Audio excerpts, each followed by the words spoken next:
Block तत्वों को start करने जा रहे हैं, जो हमारा 7 नंबर का चैप्टर है। ओके, देखिए पी ब्लॉक के बारे में आपने सामान्य परिचय तो 11वीं क्लास में भी पढ़ा है। हमने पी ब्लॉक के दो वर्गों को 11वीं में पढ़ा था, 13 क्लास और 14 क्लास। सीनियर क्लास के सिलेबस में 15 क्लास से लेकर के 18 क्लास तक का पूरा डिटेल इसमें दिया हुआ है।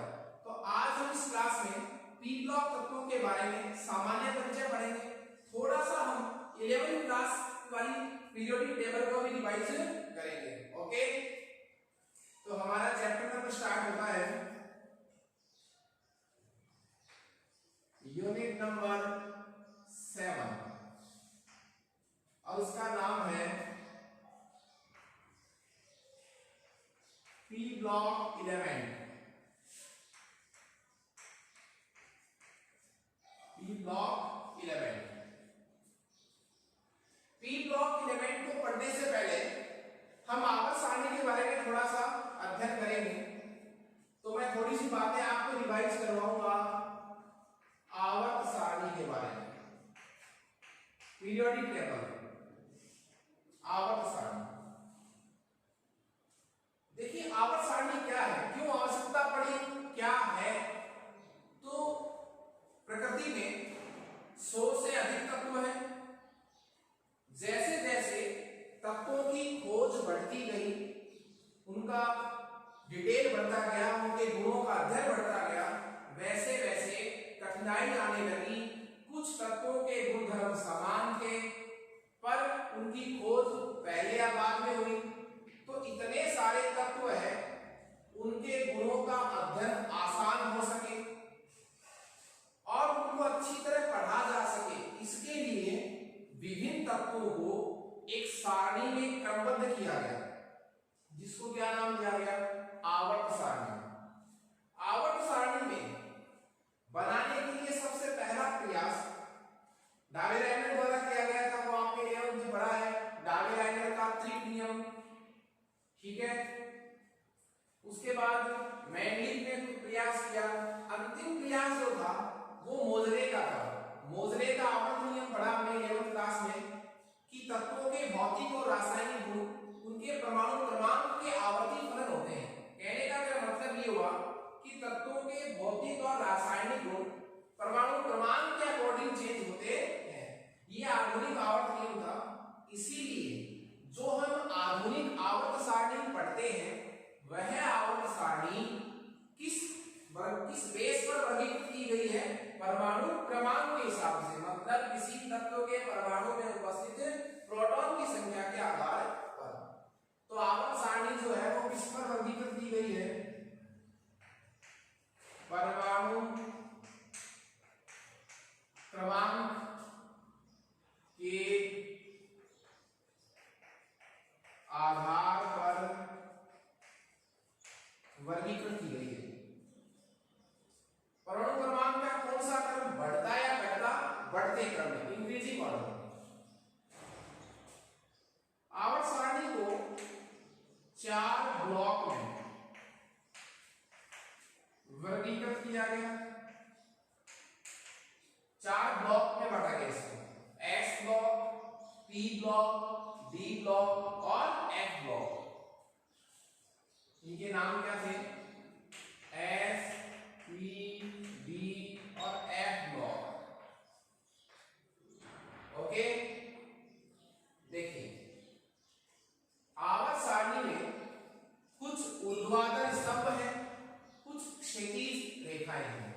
तो आवर्त सारणी में जो आधुनिक आवर्त सारणी हम पढ़ रहे हैं, मोजरे के आवर्त नियम के आधार पर जो आधुनिक आवर्त सारणी बनाई गई लेटेस्ट, उस आवर्त सारणी में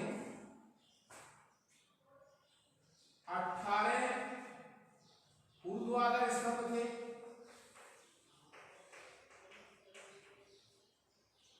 18 क्या थे, ऊर्ध्वाधर स्तंभ, खड़ी लाइनें, जिनका क्या नाम था, उनको क्या बोला गया, वर्ग। क्या बोला गया, वर्ग। और 7 जो है वो थी क्षैतिज रेखाएं। 7 जो है वो क्षैतिज रेखाएं थी उनको क्या बोला गया? आवर्त, पीरियड। ओके, तो देखिए 18 वर्ग और 7 क्या है? क्षैतिज रेखाएं। आवर्त सारणी में तो मैं छोटा ग्रुप आपके सामने बनाना चाह रहा हूं।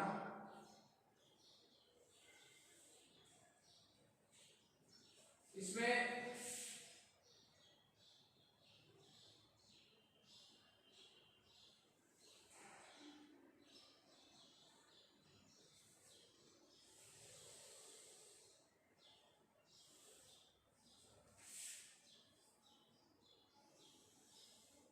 पहला वर्ग, दूसरा वर्ग, क्यों? तीसरा, चौथा, पांचवा, छठा, सातवां, आठवां, 9, 10, 11, 12, 13, 14, 15, 16, 17 और ये 18। 18 क्या होगी? ऊर्ध्वाधर स्तंभ। ओके, देखिए यहां जो है वो है हाइड्रोजन, हीलियम, लिथियम,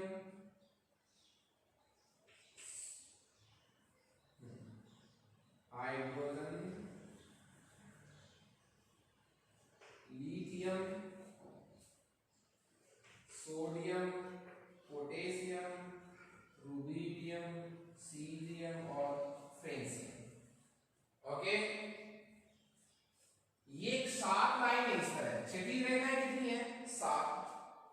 तो देखिए 1, 2, 3, 4, 5 और 6 और ये 7। तो ये कितनी रेखाएं हैं? 7 आवर्त है। 7 आवर्त कितने हैं? 7। 1, 2, 3, 4, 5, 6 और ये 7। ये 7 कैसी रेखाएं हैं? क्षैतिज। 18 क्या है? ऊर्ध्वाधर स्तंभ। नीचे जो है वो 2 श्रेणियां हैं, लेंथेनॉइड और एक्टिनॉइड। लेंथेनॉइड और एक्टिनॉइड 2 रेखाएं। तो ये पहला दूसरा वर्ग हो गया। उसके बाद इसमें वर्ग संख्या कहां से? तीसरे से। वर्ग संख्या किससे? तीसरे से। अब इसमें एक बात आपको ध्यान रखनी पड़ेगी। ध्यान क्या रखना है कि यहां आ जाएगा एक्टिनियम, यहां लेंथेनम,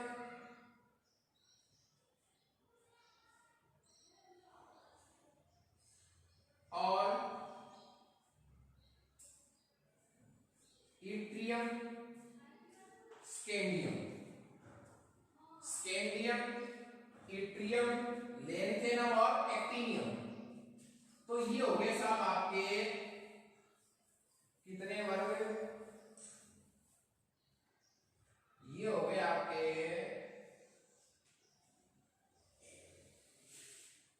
ठीक है।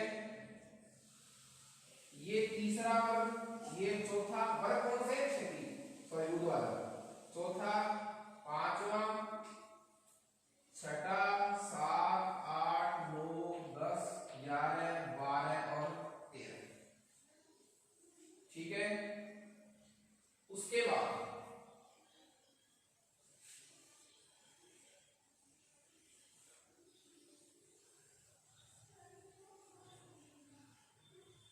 ठीक है साहब। फिर यहां से आप देखिए, अब स्टार्ट हो रहा है आपका पी ब्लॉक। क्या स्टार्ट हो रहा है आपका? P block. तो पी ब्लॉक में helium, indium, gallium, aluminium, boron, ये आपके 6 वर्ग हो गए सब। तो ये हो गया 13वां, 14वां, 15वां, 16वां, 17वां। यहां तक कोई दिक्कत नहीं है आपको, लेकिन 18वें वर्ग में एक तत्व ज्यादा है। तो ये कौन सा वर्ग हो गया? कहीं कोई दिक्कत नहीं है। तो ये हो जाएगा आपका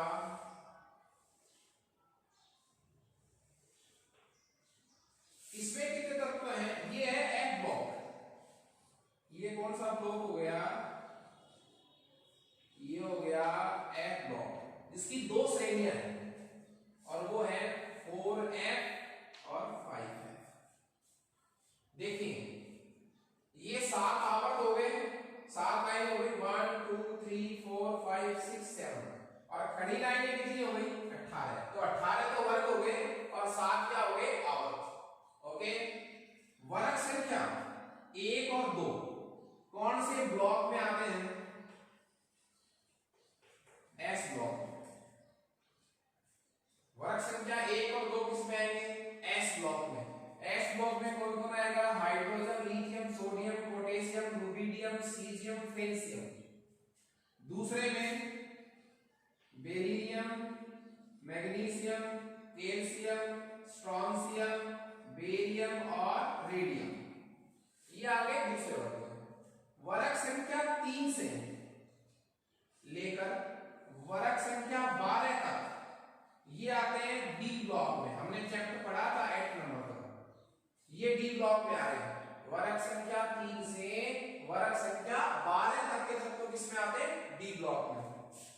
स्कैंडियम से शुरू होकर जिंक तक आती है, जिसको मैं 3D श्रेणी कहता हूं इस लाइन को। एट्रियम से लेकर कैडमियम तक, लैंथेनियम से लेकर के और मरकरी तक। क्यों? और एक्टिनियम जो नंबर 89 है, वहां से लेकर के बाद एक्टिनियम 89 से लेकर UUB। ओके, ये था डी ब्लॉक। वर्ग संख्या 13 से लेकर वर्ग संख्या 18 तक के तत्व जो है वो किसमें आएंगे? पी ब्लॉक में। वर्ग संख्या 13 बोरॉन से स्टार्ट है, 14 कार्बन से स्टार्ट है, 15 नाइट्रोजन से स्टार्ट है, 16 ऑक्सीजन से स्टार्ट है, 17वां फ्लोरीन से स्टार्ट है और 18वां हीलियम से स्टार्ट है साहब। ओके, एफ ब्लॉक नीचे पड़ा हुआ है, इसमें 14 तत्व हैं। इसमें भी कितने तत्व हैं साहब? 14, और इसमें भी कितने तत्व हैं? 14। ओके, तो ये सामान्य परिचय था आवर्त सारणी का। कितने ब्लॉक हो गए इसके?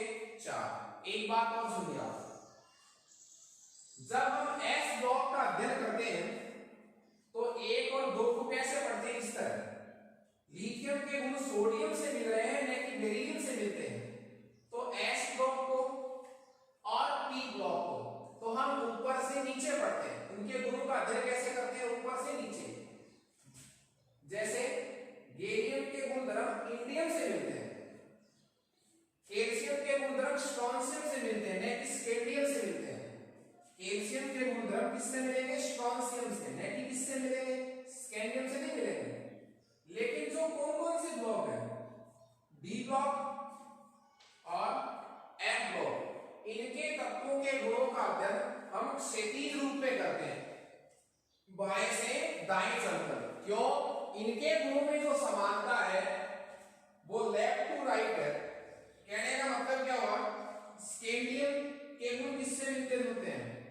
टाइटेनियम से। टाइटेनियम के गुण किससे मिलते हैं? वेनेडियम से। तो स्कैंडियम के गुणधर्म इट्रियम से नहीं समानता नहीं रखते। किससे समानता रखते हैं? टाइटेनियम से। इसलिए डी ब्लॉक तथा एफ ब्लॉक के गुणधर्मों को हम दाएं पढ़ते हैं। देखिए इसके बाद 4 ब्लॉक हो गए आवर्त सारणी के। ये 4 ब्लॉक क्यों बांटे हैं, इनका बेस क्या है, आधार क्या है इनका,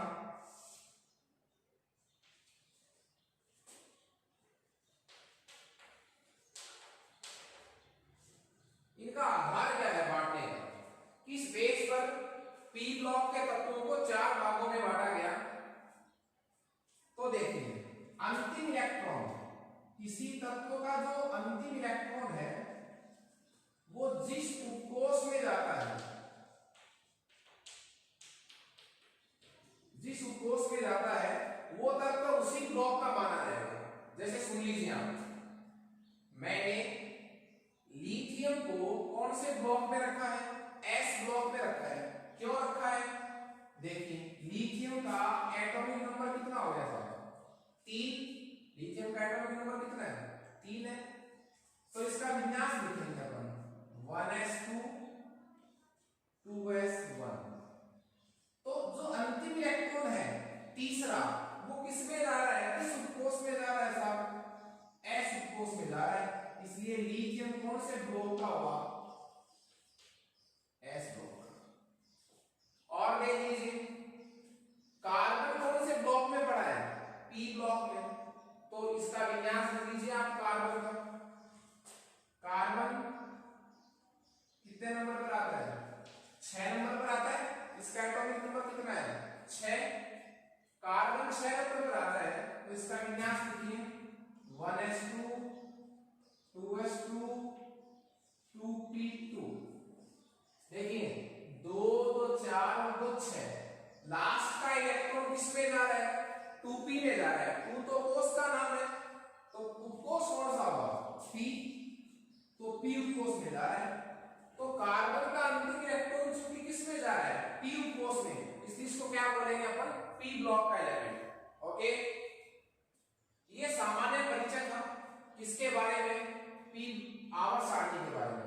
अब हम हमारा जो चैप्टर है p ब्लॉक का, तो हम ओनली किसको स्टार्ट करेंगे, p ब्लॉक को डिटेल से पढ़ेंगे। p ब्लॉक में पहले इसका सामान्य परिचय पढ़ेंगे, उसके बाद हम वर्ग संख्या कौन सी स्टार्ट करेंगे, 15 से, क्योंकि 13वां और 14वां वर्ग हमने 11th क्लास में रीड कर लिया था। ओके,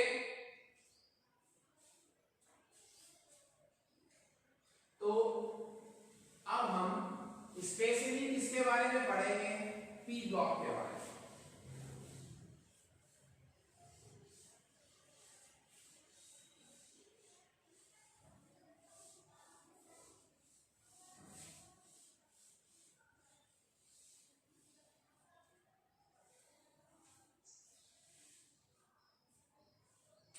देखिए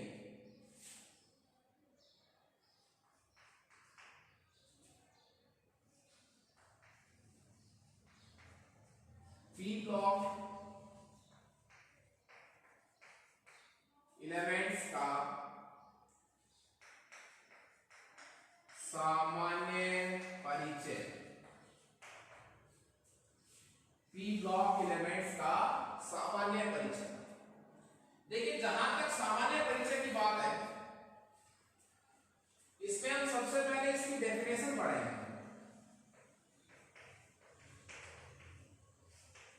परिभाषा हम इसकी पढ़ेंगे। तो वे तत्व जिनके बाह्यतम कोश का अंतिम इलेक्ट्रॉन p उपकोष में भरा जाता है क्या कहलाएंगे, p ब्लॉक के तत्व कहलाएंगे। वे तत्व जिनके बाह्यतम कोश का अंतिम इलेक्ट्रॉन p उपकोष में भरा जाता है, p ब्लॉक के तत्व कहलाते हैं। कई बार क्या होता है कि कुछ स्टूडेंट्स कहते हैं कि वे तत्व जिनके बाह्यतम कोश का अंतिम इलेक्ट्रॉन p कक्षक में जाता है। तो सही कौन सा है, p उपकोष सही है या p कक्षक सही है। देखिए वैसे नॉर्मली दोनों का सेंस एक ही निकल रहा है। क्यों, क्योंकि p उपकोष में कितने कक्षक होते हैं, 3। तो p उपकोष में जो 3 कक्षक होते हैं वो किसके कक्षक होते हैं, p के होते हैं, तो उनको p कक्षक भी बोल सकते हैं। तो मेरे कहने का मतलब हुआ सेंस दोनों का एक ही निकलेगा। तो अंतिम इलेक्ट्रॉन किसमें जाएगा, अंतिम इलेक्ट्रॉन किसमें जाएगा, p उपकोष में। हमने आपस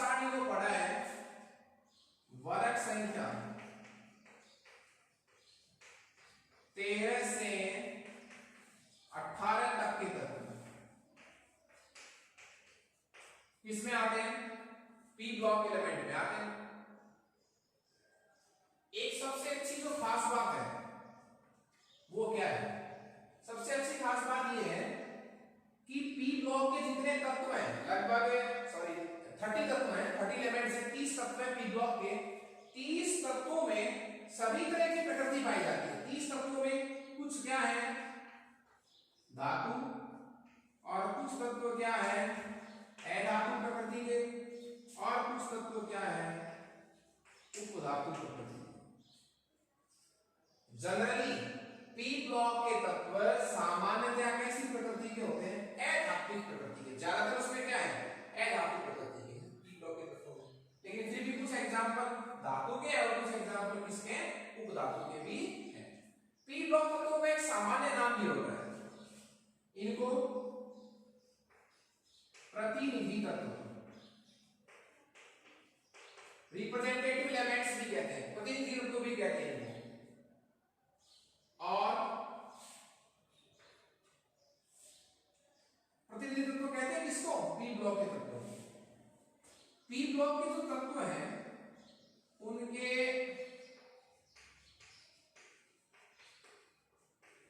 बाह्यतम